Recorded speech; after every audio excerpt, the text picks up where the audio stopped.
Then now we will start from republic, do these definitions and then move forward. Okay, हम लोग left hand side वाली सारी definitions previous video में कर चुके थे.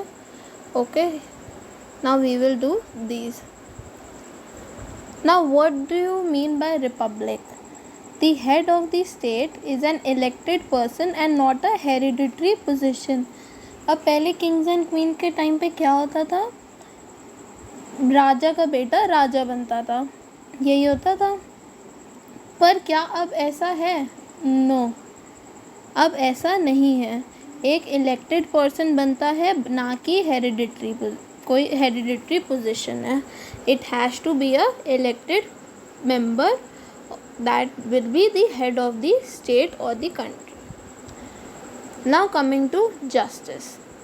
Citizens cannot be discriminated on the grounds of caste, religion and gender. अब citizens को कोई भी तरीके का किसी भी बेसिस पे डिस्क्रिमिनेशन नहीं फेस करना पड़ेगा, whether it be counts of caste, religion or gender. Social inequalities have to be reduced. जितनी भी सोशल इनइक्वालिटीज़ हैं उनको रिड्यूस करना पड़ेगा. Government should work for the welfare of all, और गवर्नमेंट को सबके हित के लिए काम करना पड़ेगा, स्पेशली द डिसएडवांटेजेड ग्रुप्स. और जो सोशल ग्रुप जो डिसएडवांटेज पर हैं उनके लिए तो और ज़्यादा. So citizens can not be discriminated on the basis of caste, religion and gender. Social inequalities have to be reduced. Government should work for the welfare of all, especially of the disadvantaged groups. So republic और justice कर लिया. एक बार फिर से republic देख लेते हैं. The head of the state has to be an elected person and not a hereditary position. Now coming to liberty. There are no unreasonable restrictions on the citizens in what they think, how they wish to express their thoughts and the way they wish to follow up their thoughts in action. तो कोई भी reasonable restriction नहीं होना, unreasonable restriction नहीं होना चाहिए.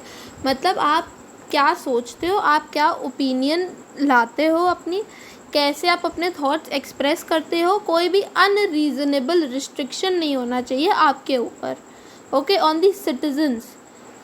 So there should be no unreasonable restrictions on the citizens in what they think, क्या वो सोचते हैं, how they wish to express their thoughts, वो कैसे अपने thoughts को express करना चाहते हैं, and the way they wish to follow up their thoughts in action, और वो कैसे अपने thoughts को follow करना चाहते हैं, मतलब उनको reality में लाना चाहते हैं, वो कैसे work कर रहे हैं.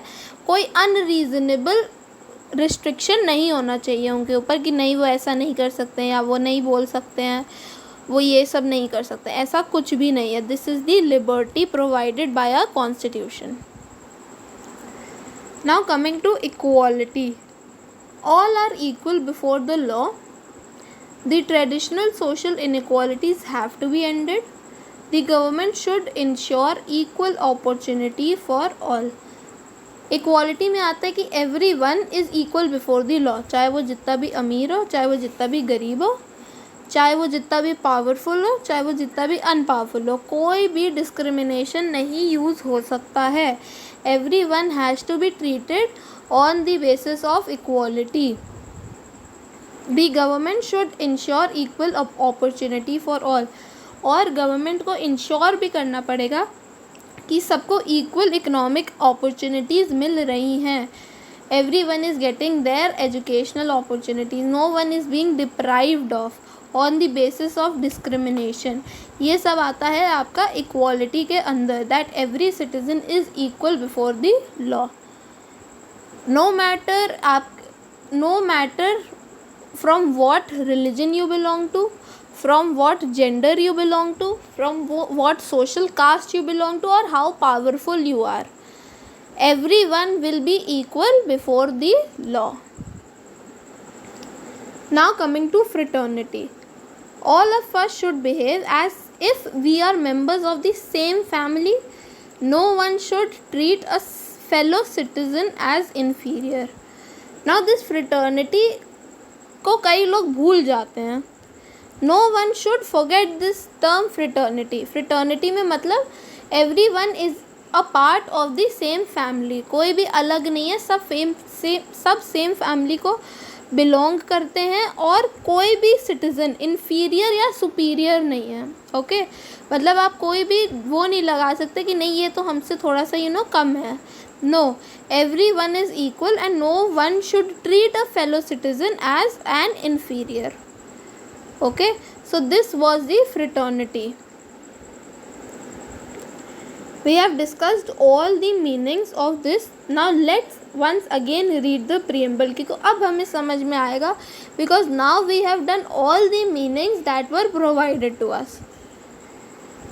We, the people of India, having solemnly resolved to constitute India into a sovereign, socialist, secular, democratic republic, and to secure to all its citizens justice, social, economic and political liberty, हर चीज़ की liberty like thought, expression, belief, faith, worship, equality of status and opportunity, and to promote among them all fraternity, assuring the dignity of the individual and the unity and the integrity of the nation.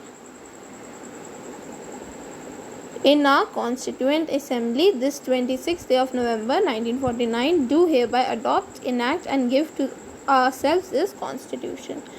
So this is the preamble to our Constitution. I hope there is no doubt. अगर आपको कहीं पे भी जैसे आप sovereign word पढ़ रहे हो और आपको एकदम से नहीं समझ में आ रहा कि सोवरेन का मतलब क्या था, अरे अच्छा किसी की अथॉरिटी नहीं होना मतलब नो एक्सटर्नल इन्फ्लुएंस, अगर ये तुरंत मन में स्ट्राइक नहीं कर रहा है तो फिर से आप पढ़ो सोवरेन का.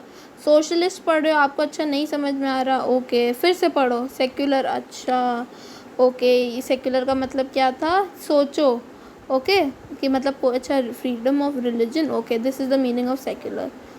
सो ये सब आप जब अपने आप से सोचोगे कि इसका मतलब क्या था तभी आपके दिमाग में बैठेंगी, because all these 3S like sovereign, socialist, secular, these are very confusing. और आप हो सकता है कि एग्ज़ाम के टाइम पे कंफ्यूज हो जाओ, सोवरेन का सेक्युलर से, सेक्युलर का सोशलिस्ट से.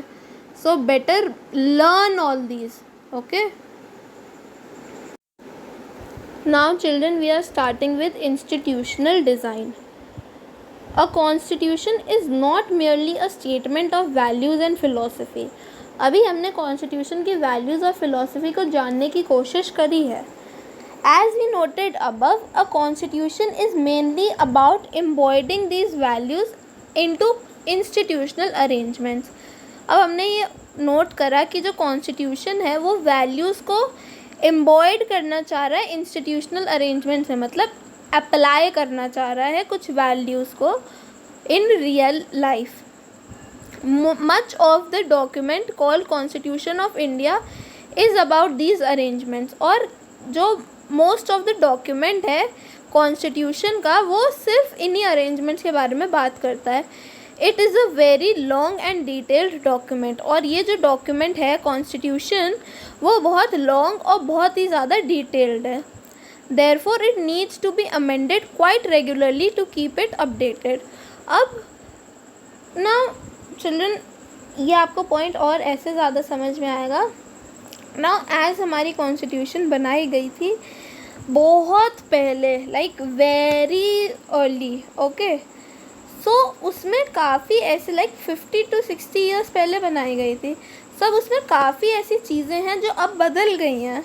Okay now let's include cyber, okay, cyber crime and all that.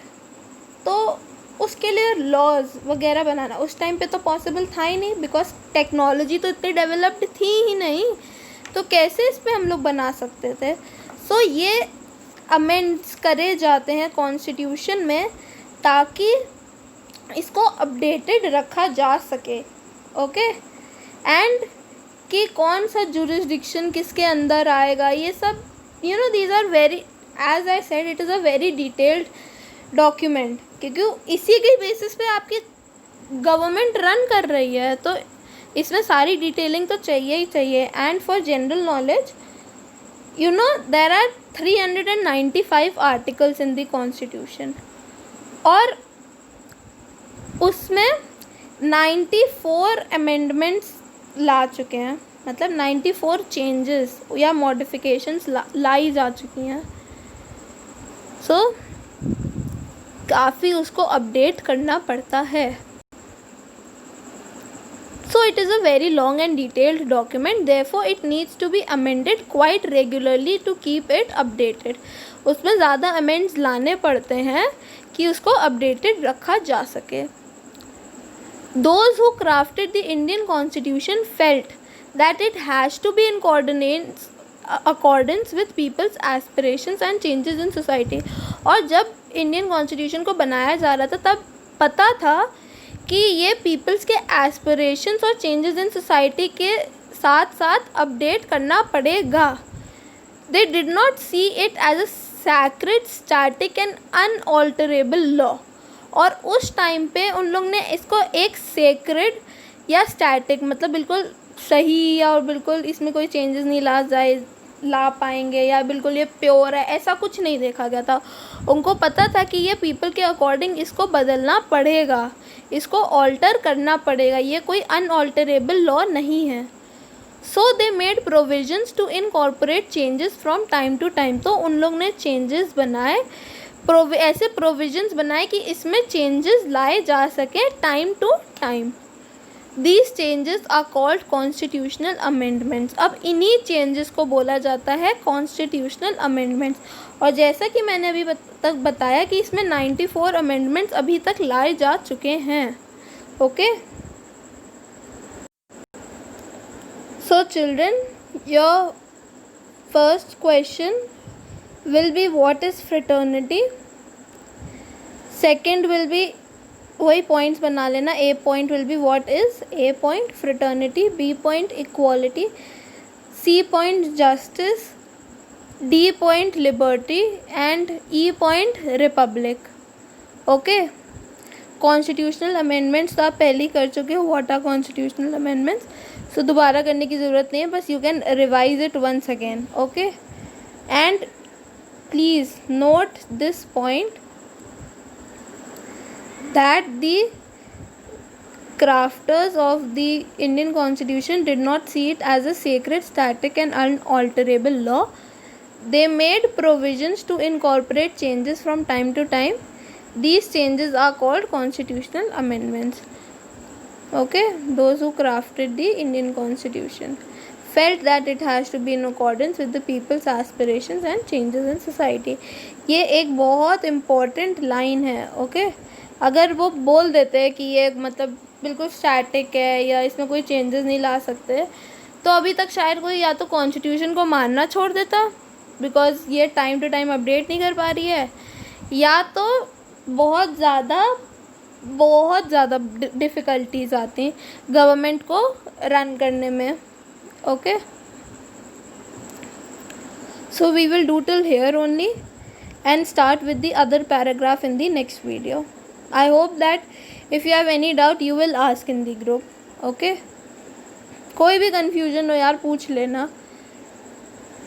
It don't have to be कोई एक बहुत बड़ी प्रॉब्लम, एक छोटी सी चीज़ भी हो सकती है जो कई बार दिक्कत करती है समझने में, पूछ लेना। ओके, बट प्रोवाइडेड कि आपने वीडियो अच्छे से देखी हो।